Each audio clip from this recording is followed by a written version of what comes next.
நடத்தும் உம் கரங்கள் நான் கண்டே.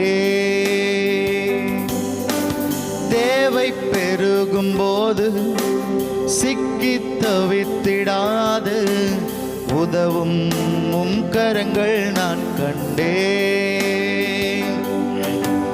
காலை மாலை எல்லாம் வேலையிலும் என்னை நடத்தும் உம் கரங்கள் நான் கண்டே.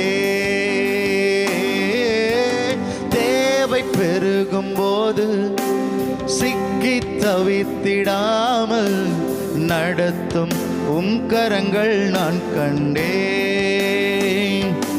எல்லா நெருக்கத்திலும் என்னை